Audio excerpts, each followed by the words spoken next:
제 채널을 사랑해 주시는 수많은 구독자 여러분들 안녕하세요. 여러분들의 귀염둥이 깜찍둥이 루케쇼입니다. 오랫동안 권고 시리즈를 못 올려드린 점에 대해서 대단히 죄송합니다. 이렇게 여러 가지 본의 아니게 많은 일들이 있다 보니까 바쁘게 지내다 보니까 자꾸 차일피일 권고 이것을 미뤄놨던 것 같아요. 앞으로는 남은 시간에 가능하다면 더 자주 올려드리고 더 자주 이렇게 편집해서 여러분들이 따끈따끈하고 신선한 영상들을 만나보실 수 있도록 최선을 다하겠으니까요. 여러분들 많이 양해 부탁드립니다. 아울러 아시겠죠? 구독과 좋아요, 알람 설정까지 놓치지 마시고 해주시고 주변에 혹시 프란치스코를 알고 싶다 아니면은 성경의 깊은 영적 메시지를 알고 싶다 그러시면 제 채널을 추천해 주시고 수많은 분들이 구독과 좋아요, 알람 설정을 통해서 루케시오 가족이 되었으면 좋겠습니다. 프란치스칸 가족이 되었으면 더없이 바라겠고요. 성경 인간학에 대해서 권고 9회 이렇게 보셨을 겁니다. 프란치스칸 인간학은 특별히 종말론적인 여정을 지닌 육과 영과 혼이라는 그런 기본 메시지를 담고 있습니다. 그래서 이제 사람이 하느님으로부터 태어나서 이제 죽음을 향해서 조금씩 가거니지만 하지만 처절한 비참한 죽음이 끝이 아니라 그리스도를 믿고 따르고 그분의 구원 업적을 높이 기리면 기릴수록 죽음이 아니고 지금이 황금이 될 수 있다는 겁니다. 그래서 그런 맥락에서 사부님께서는 마테오복음 24장 46절의 말씀을 인용하면서 이것을 종이라는 개념, 형제라는 개념과 이렇게 연결시켜서 보여주고 계십니다. 행복하여라. 주인이 돌아와서 볼 때 그렇게 일하고 있는 종. 이거는 이제 하느님께서 보시기에 열심히 주인께 충성을 하고 주인이 돌아와서 볼 때까지 보이든 보이지 않든 헌신적으로 일하고 있는 형제들을 이야기하는 근거로 삼습니다. 권고 9의 연장선상으로 권고 10을 다루고 있다는 말도 됩니다. 육신에 대해서 이제 성경적인 관점을 기본적으로 전제해 보도록 합시다. 히브리어로는 바사라고 해서 이 살점, 이 덩어리 보이시죠? 이 덩어리, 살점 이렇게 살. 우리의 몸을 가장 기초적으로 구성하는 단위는 바로 이 살입니다. 살과 살이 모여가지고 몸을 이루는 거죠. 그래서 바사르라고 할 때 그 바사르는 이 살을 의미합니다. 이 살을 하느님께서 더군다나 하느님의 외아드님이신 예수 그리스도께서 이 살을 짊어지고 입고 오셨다는 겁니다. 영지주의적 길과 육화주의적인 길이 나눠진다는 겁니다. 영지주의는 영적인 것만 최우선시하고 물질적인 것은 가치가 없다고 보이는 그런 노선을 두고 영지주의라고 하죠. 그래서 그 영지주의적인 노선을 따르면 예수님의 육화는 거짓 드러남이라 해서 가현설이라는 이단이 있었습니다. 그냥 잠시 사람 모습으로 짠 하고 드러났다가 이제는 그냥 사라져버리는 그런 거짓 발현이라고 생각했던 것이죠. 그렇지만 교회는 그 이단을 단죄하고 다시금 육화주의로 돌아섰습니다. 육화주의라는 것은 예수님께서도 인간 예수께서도 그리스도 원래는 그리스도 하느님의 외아드님이셨지만 우리 인간들의 비통함과 또 하느님의 행복과 기쁨을 직접적으로 곁에서 나눠주시기 위해서 직접 몸소 인간의 죽을 운명을 아시면서도 불구덩이 속에 뛰어들었다고 하는 겁니다. 그래서 불구덩이에 뛰어들어서 아이를 건져내오고 싶은 그런 어머니 아버지의 심정처럼 소방사의 심정처럼 그렇게 들려들어서 우리 인간의 몸을 그대로 껴안으셨다라는 점에서 똑같은 레벨이 되셨다는 육화주의가 등장하는 겁니다. 그래서 하느님께서는 특별히 우리 그리스도께서는 육화를 몸소 실천하신 그런 분이시죠. 우리와 동질감을 기본적으로 갖고 계신다는 겁니다. 이런 최고선이신 하느님, 최고선이라는 것은 무엇이겠습니까? 죄가 우리에게 자연스러운 것이지만 죄가 결코 당연한 것은 아니다. 그러니까 죄라는 원죄라는 것은 큰 맥락에서 보면 한 파트를 차지하는 것은 맞지만 그것이 모든 하느님의 창조 신비를 덮고도 남는 게 아니라 하느님의 창조의 기쁨의 신비가 이 죄를 훨씬 덮고도 녹이고도 남는다라는 뜻입니다. 그래서 하느님을 최고선, 완전한 선이신 하느님이라고 이야기하고 있죠. 근데 이 육신은 원죄와 결합되어서 특별히 하느님을 거스르는 불순종의 죄와 결합되어서는 하느님과 가까워지는 것을 싫어합니다. 그렇다 보니까 하느님을 거리를 두고 선행을 원하지도 않고 그렇다고 하느님 말씀을 듣지도 않는 뜨겁지도 차갑지도 않은 그런 어정쩡한 상태에 놓여 있다고 보는 거죠. 그래서 하느님이 원하시는 이 궁극적인 선, 완전한 선에서 탈선해 있는 그런 부분을 두고 육신, 특별히 살점 6이라고 하고 있습니다. 이것은 반대로 말하면 죽을 운명에 처한 인간의 전체를 봤을 때는 인간의 나약한 운명, 그리고 인간이 반드시 혹은 필요로 하는 그 믿음의 필연성을 제시해주는 부분이기도 합니다.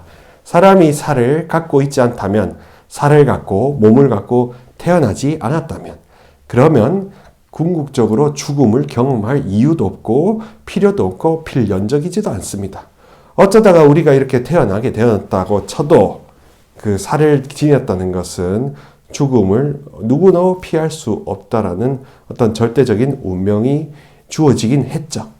하지만 하느님께서는 그 운명을 또한 섭리로서 다르게 변화시킬 수 있는 유일무이한 하나님이시라는 점도 함께 신앙의 진리로 신비로 제시되었습니다. 따라서 이렇게 선에서 탈선해 있지만 다시금 주님께 돌아올 수 있는 가능성도 함께 열어주셨기 때문에, 그렇기 때문에 회개와 회복이라는, 관계 회복이라는 게 아주 중요한 갈림길에 있는 것이겠죠. 그래서 회개로 돌아오느냐 아니면은 죄의 길에 영원히 머물러 있느냐, 이 차이가 굉장히 큰 겁니다. 우리는 기로에 선 인간인 것이죠. 그래서 육을 지니고 있지만 죄의 경향을 그대로 따라갈 수도 있고, 육을 지니고 있지만 하느님이, 그 하느님의 외아드님께서 똑같은 동질감을 느껴주시기 위해서 우리의 육신을 취하셨다는 그 놀라운 신앙의 신비 때문에, 엄청난 구원의 신비 때문에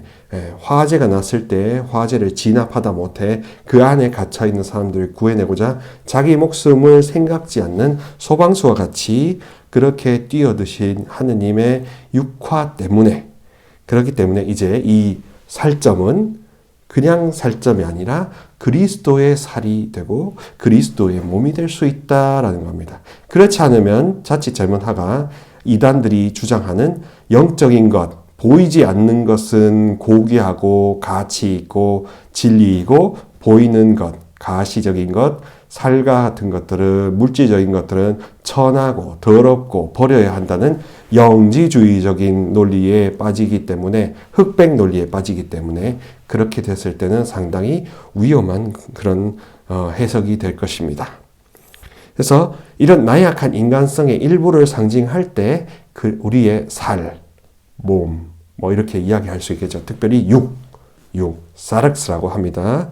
에제키엘 16장 26절, 23장 20절까지는 바사르라고 하겠고, 로마서에서는 당연히 그리스어를 이용해서 사륵스인 7장 5절, 7장 18절, 그리고 고린토서 5장 16절, 고린토 2서 5장 16절, 11장 18절 정도가 이 나약한 인간성을 대변하는 대명사로서 육을 표현하고 있습니다. 프란시스코는 하지만 하느님의 창조의 신비라는 더 큰 거대한 맥락 안에서 우리 육의 위치를 발견하고 죄의 위치를 발견합니다. 죄 안에서 우리 몸을 발견하는 게 아니라 죄 밖에 있는 창조의 신비라는 거대한 맥락에서, 아주 거시적인 맥락에서 우리 육신을 바라본다는 겁니다. 그렇기 때문에 사부님께서는 단순히 나약한 그 본성을 뛰어넘어 중립적이고 또 창조의 산물이라고 보면서 우리 육신을 긍정적으로 바라보시는 인간학을 보여줍니다. 인간관을. 따라서 우리 영혼은 육신과 결합해서 때로는 실패를 통해서 회개의 필요성을 절감하는 동시에 때로는 성령과 결합해서 성령의 궁전으로서 우리 스스로가 교회가 될 수 있는 신앙의 신비를 보여주기도 한 것입니다. 영혼의 원수일 때는 바로 육신의 욕망, 그냥 육욕만을 따라가고 하느님을 거스를 때 그때 몸은 정말로 하느님의 반항자가 되겠죠. 하지만 늘 깨어있고 특히나 성령의 인도에 따라 살고자 할 때 나의 영혼이 내 영혼아 잠 깨어라 새벽을 흔들어서 깨우리라 하는 시편처럼 늘 하느님의 영을 받아들이고자 하고 그 영의 손길을 느끼려고 갈망하고 그 영의 인도를 부정하지 않는다면 그럴 때는 이 육은 정말로 하느님이 내주하시는 그런 거룩한 집이 되고 교회가 되며 삼위일체 신비의 거소가 되면서 동시에 나 자신이 마리아적인 위치에 놓일 수 있다는 겁니다. 성모님처럼 성부와도 관계하고 성자와도 관계하고 성령과도 연계되어 있는 성부, 성자, 성령과 뗄래야 뗄 수 없는 관계를 맺고 계신 천주의 성모 마리아와 같은 정감을 우리가 느낄 수 있다는 겁니다. 성령을 많이 받아들일 때는. 그러면서 늘 깨어 있으면서 성령에 깨어 있으면서 영적인 분투에 매진한다는 거죠.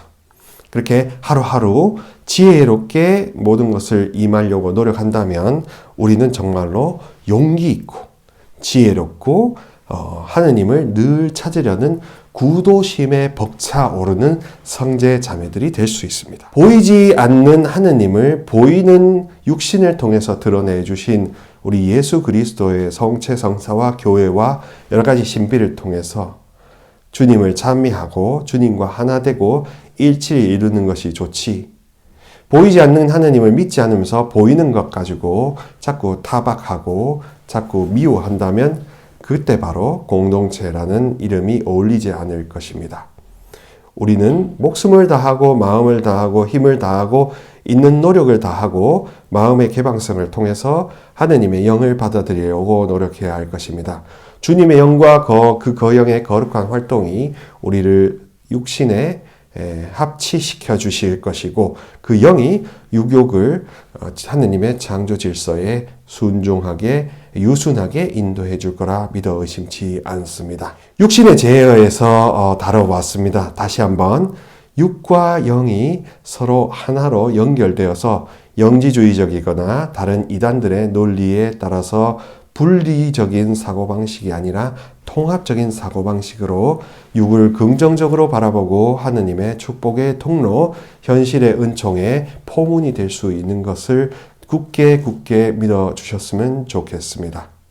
다시 한번 오늘 이렇게 만나 뵙게 돼서 반갑고 저 영상이 좋으셨다면 구독과 좋아요, 알림 설정을 통해서 저의 최근 영상들을 만나보시면 좋겠습니다. 그럼 계속 이어지는 권고 강의에서 만나 뵙겠습니다. 안녕히 계세요.